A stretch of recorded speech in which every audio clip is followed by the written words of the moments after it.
Salam damai sejahtera Bapak Ibu serta saudara-saudari semua. Untuk merenungkan firman Tuhan, mari kita awali dengan berdoa. Tuhan Allah Bapa di surga yang melampaui segala akal, hati, dan pikiran kami umat manusia, berfirmanlah kepada kami sebab kami bersedia untuk mendengar, dan atas pertolongan Roh Kudus mampukan kami untuk boleh melakukan firman-Mu itu dalam hidup sehari-hari. Di dalam nama Tuhan Yesus kami berdoa. Amin.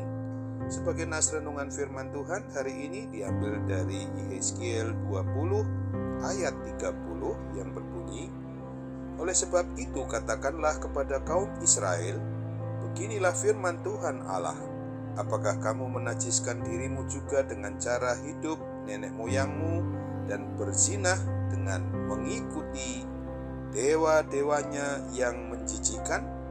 Sebagai tema yang diangkat dari nas renungan kita ini adalah membuang segala bentuk penyembahan kepada dewa atau berhala.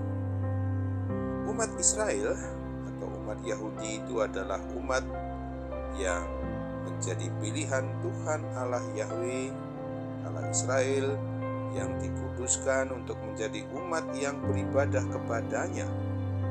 Akan tetapi ketika melihat kehidupan bangsa-bangsa lain yang menyembah kepada dewa-dewa atau berhala, mereka pun jadi terpengaruh dan akhirnya hati mereka menjadi bercabang dua kepada Tuhan dan juga dewa atau berhala itu.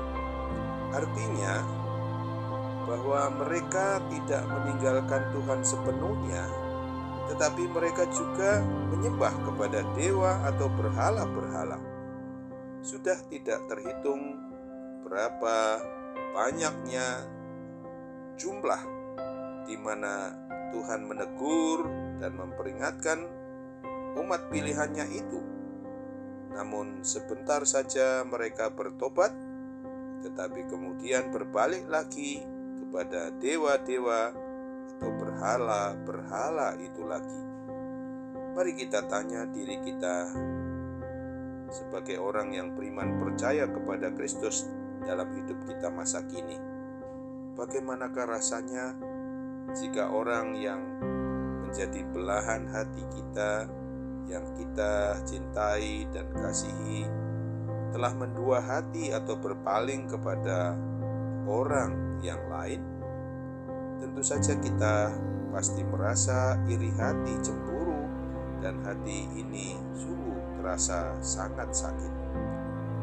Terlebih tentu saja Tuhan Allah Bapa kita itu sangat membenci umatnya yang bercabang hati. Mereka menimbulkan sakit hatiku dengan berhala mereka. Ulangan 32 ayat 21.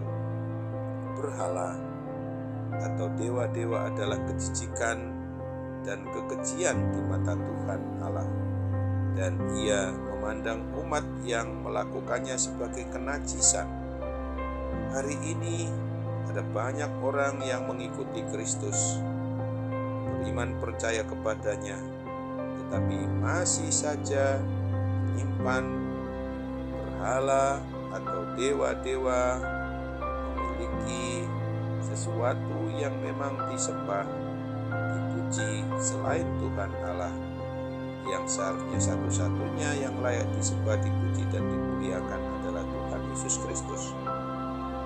Memang setiap minggu kadangkala kita masih begitu rajin pergi beribadah ke gereja, namun sesungguhnya masih saja orang mencintai hartanya lebih daripada cintanya kepada Tuhan Yesus. Hati umat yang katanya percaya kepada Kristus telah terpaut kepada harta bendanya.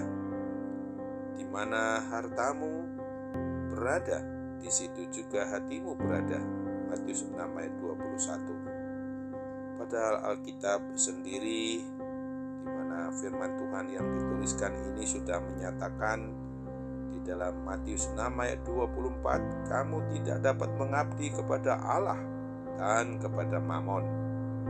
Ada pula mereka yang tanpa aktif melayani pekerjaan pelayanan bagi Tuhan, namun sesungguhnya mereka telah melakukan yang bukan untuk tindakan yang penuh hormat dan kemuliaan bagi nama Tuhan, tetapi untuk dilihat orang, untuk dipuji, dihormati, dihargai, dan memiliki reputasi baik di mata orang-orang di sekitarnya. Sesungguhnya mereka yang telah berbuat demikian itu sudah memberhalakan dirinya sendiri, mendewakan dirinya sendiri. Berhala-berhala zaman ini memiliki berbagai macam bentuk. Berhala adalah segala hal yang menggeser posisi Tuhan Allah, pencipta dan sang pemilik atas diri kita umatnya, sebagai penguasa hati dan hidup diri kita ini sendiri. Kadangkala uang, harta kekayaan, jabatan, bisnis, bahkan gadget atau HP dan lain sebagainya dapat menjadi dewa atau berhala kita ketika kita sungguh-sungguh masih saja semuanya itu menjadi hal yang lebih utama ketika kita menggunakannya daripada Tuhan, sang pemilik hidup dan mati kita ini. Sungguh menyita sebagian besar waktu dalam hidup kita, sehingga kita juga tidak punya waktu lagi untuk menyembah, memuji, dan memuliakan nama Tuhan Yesus Kristus. Amin. Mari kita kembali bersatu dalam doa. Tuhan Allah Bapa di surga, terima kasih untuk firman-Mu hari ini yang boleh mengingatkan kami agar kami boleh melakukan hidup ini dengan membuang segala bentuk penyembahan kepada dewa-dewa, berhala-berhala pada masa kini, ketika kami masih melakukannya untuk kepentingan diri kami sendiri. Dalam nama Tuhan Yesus, mujizat kesembuhan juga boleh berlaku atas diri kami ketika kami saat ini dalam kondisi alami sakit penyakit rohani jasmani kami yang menduakan Tuhan itu. Amin.